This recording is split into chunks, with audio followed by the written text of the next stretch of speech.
health. Reboot your body. Omega-3 oil extracted from algae. Strong heart, sharp mind, healthier you. So ఈరోజు మనతో ఉన్నారు వంటింటి చిట్కాలకు కీరఫ్ అడ్రైస్ అయిన చిట్టుపొట్ల మధుసూదన్ శర్మ గారు. సో సార్ని అడిగి గ్యాస్ ట్రబుల్కి ఒక మంచి పరిష్కారం తెలుసుకునే ప్రయత్నం చేద్దాం. నమస్కారం అండి. నమస్తే. సో చాలామంది గ్యాస్ ట్రబుల్తో బాధపడుతూ ఉంటారు. మనం లాస్ట్ టైం కూడా ఒక వీడియో చేసాము గ్యాస్ ట్రబుల్ మీద, చాలా మంచి రెస్పాన్స్ వస్తుంది. అండ్ కొన్ని కామెంట్స్ ఏంటంటే ఏదైనా అంటే డైలీ ట్యాబ్లెట్ వేయాల్సి వస్తుంది, ఆ ట్యాబ్లెట్కి ఆల్టర్నేట్గా మన జీవన శైలిలో ఎలాంటి మార్పులు చేసుకుంటే ఈ గ్యాస్ ట్రబుల్ నుంచి బయటపడచ్చు అనేది మీ ద్వారా ఎలా దీని నుంచి బయటపడాలో తెలియజేయండి. సో ఆహారము విహారము ఔషధమా. మొట్టమొదట ఆహార విధి విధానాల్లో సక్రమమైనటువంటి పద్ధతిని మనం పాటించకపోవడం వల్లనే మెజారిటీ కేసెస్లో గ్యాస్ట్రిక్ ట్రబుల్ సమస్యలు వస్తున్నాయమ్మా. సో టయానికి ఆహారం తీసుకోలేకపోతున్నారు. తీసుకునేటువంటి ఆహారంలో కూడా ఈ స్పైసీ ఫుడ్, తర్వాత ఈ సాల్టెడ్ ఫుడ్, బేకరీ ఫుడ్స్, తర్వాత ఈ మసాలా ఫుడ్స్, అదేవిధంగా ఇలాంటివన్నీ ఎక్కువ తీసుకుంటున్నారమ్మా. తర్వాత వాటర్ కంటెంట్ తక్కువ తీసుకుంటారమ్మా, ఎక్కువ నీళ్లు తీసుకోవడం లేదు సరిగ్గా. ఇలాంటి అనేక రకాల కారణాల వల్ల గ్యాస్ట్రిక్ ట్రబుల్ సమస్యలు వస్తున్నాయమ్మా జనరల్గా. అదేవిధంగా కాఫీ టీలు ఎక్కువ తాగడము, అట్లే ఈ స్మోకింగ్, ఆల్కహాల్, ఇవన్నీ కూడా ప్రత్యక్షంగా పరోక్షంగా దీనికి కారణం అవుతున్నాయి. రెండోది ఏంటంటే టయానికి రెస్ట్ తీసుకోవడం లేదు. సో రాత్రిపూట కూడా లేట్గా పడుకోవడము, ఉదయం పూట కొంతమంది అర్లీగా లేస్తున్నారు, కొంతమంది లేట్గా లేచేటువంటి పరిస్థితి ఏర్పడుతుంది. దీనివల్ల ఈ బయలాజికల్ క్లాక్ ఏదైతే ఉందో దాంట్లో అప్ అండ్ డౌన్స్ అయిపోయి కూడా ఈ గ్యాస్ట్రిక్ ట్రబుల్ అటువంటి సమస్యలు వస్తున్నాయమ్మా. ఈ గ్యాస్ట్రిక్ ట్రబుల్ సమస్యలు వచ్చినప్పుడు మరి అందరికీ అన్ని లక్షణాలు ఒకే పద్ధతిలో ఉండవమ్మా. కొంతమందికి ఒక్కొక్క రకమైన లక్షణాలు, కొన్ని రకాలైన లక్షణాలు వస్తుంటాయి.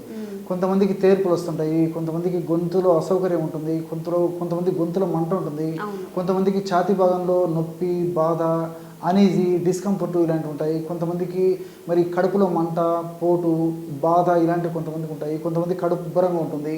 అదేవిధంగా కొంతమందికి మరి కడుపులో ఏదో మెలివేసినట్లు బాధ ఉండేటువంటి పరిస్థితి ఏర్పడుతుంది. కడుపులో మంట ఉంటుంది, వాంతి వచ్చినట్టు ఉంటుంది.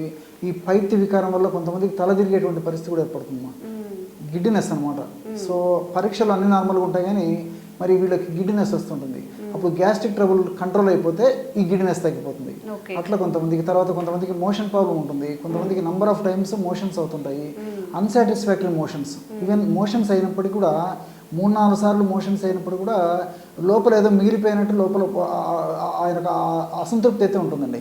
సో ఇలా వివిధ రకాలైన లక్షణాలు ఈ గ్యాస్ట్రిక్ ట్రబుల్ సమస్యలు కలుగుతుంటాయమ్మా.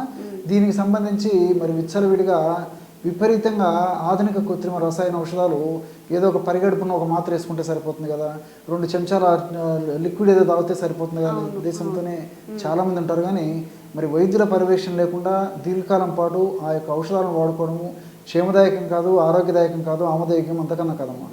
మరి ప్రకృతి పరంగా మనం ఆలోచించినట్లయితే ప్రకృతిలో అనేక రకాలైనటువంటి వేలాది, లక్షలాది, కోట్లాది మార్గాలు మనకు కనిపిస్తాయమ్మా. వాటిల్లో అందరూ తయారు చేసుకోదగ్గ సులువైనటువంటి, నమ్మకమైనటువంటి, తీసుకున్నటువంటి తక్షణమే దాని ఫలితాన్ని చూపించగల ఒక అద్భుతమైనటువంటి అనుభవపూర్వకమైనటువంటి ఒక రెమెడీ చెప్తానమ్మా. దీనికి కేవలం 4 పదార్థాలు కావాలి. సైంధవ లవణ చూర్ణం ఒక 10 గ్రాములు, 20 గ్రాములు కావాలమ్మా. సైంధవ లవణ చూర్ణం ఒక 20 గ్రాములు. అదేవిధంగా జీలకర్రను వేయించి చేసినటువంటి చూర్ణం 20 గ్రాములు. సో ఏలకుల చూర్ణం 20 గ్రాములు. ఏలకుల చూర్ణం అంటేమా ఏలకులు తెచ్చుకుని లోపల నల్ల విత్తనాలు ఉంటాయి కమ్మా, నల్ల విత్తనాలను మనం చూర్ణం చేసుకొని కలుపుకోవాలి అమ్మా. సో ఏలకులు ఆ నల్ల లోపల ఉన్నటువంటి విత్తనాల యొక్క చూర్ణము ఒక 20 గ్రామ్స్. సో ఫైనల్గా అతి మధుర చూర్ణం. గత కొన్ని కార్యక్రమాలు కూడా మనం తెలుసుకున్నామమ్మా. అతి మధురం, విపరీతంగా తీపి ఉంటుందమ్మా. ఇది పేరే అతి మధురం. ఒక వేర్ల యొక్క చూర్ణమ్మా. మనకు వేర్లు మార్కెట్లో దొరుకుతాయి. మరి వేర్లు దంచుకొని చూర్ణం తయారు చేసుకోవడం చాలామందికి మరి సాధ్యమైనటువంటి పని కాదు. కాబట్టి అతిమధుర చూర్ణం కూడా మనకు మార్కెట్లో దొరుకుతుంది. ఎస్టి చూర్ణం అంటారమ్మా. ఆయుర్వేద ఔషధ విక్రయశాలలో దొరుకుతుంది ఎస్టి చూర్ణం, లేదా తెలుగులో అతి మధుర చూర్ణం. చాలా తీయగా ఉంటుందమ్మా. ఈ అతిమధుర చూర్ణం గుణం ఏంటంటే ప్రేవుల్లో ఉన్నటువంటి పుండును కూడా మానిపెట్టే గుణం ఉందమ్మా. అల్సర్ని కూడా మానిపేస్తుంది అన్నమాట. సో రీసెర్చ్లో కూడా ఈ విషయం నిర్ధారణ అయింది. సో అతిమధుర చూర్ణం కూడా ఒక 20 గ్రామ్స్. సో సైంధవ లవణ చూర్ణము, జీలకర్ర చూర్ణము, తర్వాత సైంధవ లవణ చూర్ణము, జీలకర్ర చూర్ణము, ఏలకుల చూర్ణము, అతిమధుర చూర్ణం, ఇవి ఒక్కొక్కటి 20 గ్రాముల చొప్పున తీసుకొని అన్నింటినీ బాగా కలిపేసేసి ఒక గాజు సీసాలో నిల్వ ఉంచుకొని రోజు ఉదయం ఆహారానికి ఒక అరగంట ముందు లేదా 15 నిమిషాల ముందు. ఓకే. అదేవిధంగా రాత్రిపూట కూడా అంతేమ్మా. ఆహారానికి ఒక అరగంట లేదా ఒక 15 నిమిషాల ముందు ఒక పావు టీ స్పూను నోట్లో వేసుకొని చప్పరించేసేసి నీళ్ళు తాగినా సరిపోతుందమ్మా. అలా కాకపోతే ఒక 50 ml నీళ్ళల్లో కలిపేసి కూడా తీసుకోవచ్చు. ఓకే. ఈ విధంగా క్రమం తప్పకుండా రోజు ఒక్కసారి, సమస్య తీవ్రంగా ఉంటే రోజు 2 సార్లమ్మా, లేకపోతే రోజు ఒక్కసారి తీసుకున్నా సరిపోతుంది. లేకపోతే కొన్నాళ్ళ పాటు రోజు 2 సార్లు వాడి సమస్య అదుపులోకి వచ్చిన తర్వాత రోజు ఒక్కసారి వాడినా సరిపోతుందమ్మా. దీర్ఘకాలం పాటు వాడినప్పటికీ అన్నీ మనకు సైడ్ బెనిఫిట్స్ ఉంటాయి, కానీ ఎలాంటి సైడ్ ఎఫెక్ట్స్ ఉండవు. క్షేమదాయకంగా వాడుకోవచ్చు. పిల్లల నుంచి పెద్దల వరకు నిరపాయకరంగా వాడుకోదగ్గ దివ్యమైనటువంటి ఔషధం ఈ యొక్క నేను చెప్పినటువంటి గ్యాస్ట్రిక్ ట్రబుల్ ఔషధం అమ్మా. ఓకే సార్, మరి ఇప్పుడు ఇంట్లో తయారు చేసుకోలేని వాళ్ళకి బయట ఏదైనా ఆయుర్వేదిక్ స్టోర్స్లో రెడీమేడ్గా పౌడర్ ఏమైనా దొరుకుతుందా? ఈ ఎస్టి చూర్ణం అనేది దొరుకుతుందమ్మా. ఈ ఎస్టి చూర్ణం ఎస్టి చూర్ణం ఎలాంటి కండిషన్స్లో వాడుకోవాలంటే ప్రధానంగా ఈ పైత్య లక్షణాలు, అంటే శరీరంలో పిత్తదోషం ప్రకోపించినప్పుడు కడుపులో మంట, గొంతుల మంట, నోట్లో పుళ్ళు రావడము, కళ్ళు మంటలు ఉండడము, మూత్రం మంట ఉండడము, దీని యొక్క ప్రభావం చేత మల విసర్జన సమయంలో మంట ఉండడము, కాళ్ళు చేతులు మంట ఉండడము, ఇలాంటి లక్షణాలు మంట ప్రధానంగా ఉండి ఈ వేడి ప్రధానంగా ఉన్నటువంటి పరిస్థితుల్లో ఈ ఎస్టి చూర్ణము సపరేట్గా దొరుకుతుందమ్మా. కేవలం ఆ ఎస్టి చూర్ణం కూడా వాడితే సరిపోతుంది. అలా అని చెప్పేసి ఎస్టి చూర్ణం మిగతా లక్షణాల్లో తగ్గించేటువంటి అత్యద్భుతమైనటువంటి గుణాలు ఉన్నప్పటికీ వీటి ప్రధానంగా పనిచేస్తుందమ్మా. అన్ని రకాలైనటువంటి గ్యాస్ట్రిక్ ట్రబుల్ సమస్యలు కూడా ఎస్టి చూర్ణం పనిచేస్తుంది. ఇప్పుడు నేను చెప్పినట్టు వాటిల్లో ప్రత్యేకంగా పనిచేస్తుంది. రెండవది ఏంటంటే అవిపత్తికర చూర్ణం. అవిపత్తికర చూర్ణం ఇది ఇంచుమించు ఆయుర్వేద వైద్యులందరూ కూడా గ్యాస్ట్రిక్ ట్రబుల్ సమస్యలకు వాడుతుంటారు అమ్మా. అంత పాపులారిటీ అనమాట ఇది. సో ఈ అవిపత్తికర చూర్ణాన్ని ఉదయం ఒకసారి, సాయంత్రం ఒకసారి ఒక చిన్న టీ స్పూన్, ఒక కప్పు వాటర్లో కలిపి తీసుకున్నా సరిపోతుంది.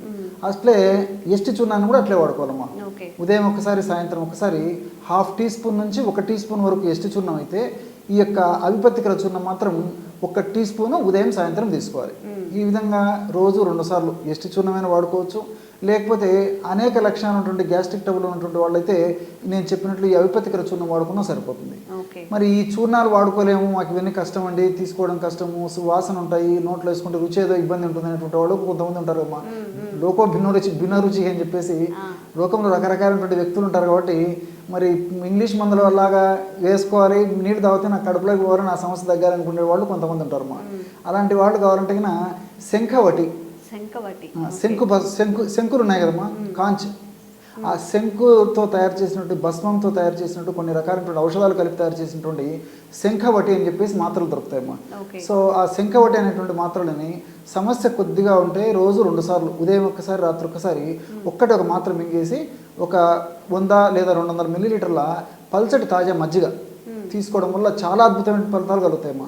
సమస్య తీవ్రంగా అంటే రోజు 3 సార్లు వాడుకోవచ్చు. కాబట్టి నేను చెప్పినటువంటి పద్ధతిలో ఆ చూర్ణాలు వాడుకోవచ్చు, లేకపోతే ఈ యొక్క టాబ్లెట్ కూడా వాడుకోవచ్చు.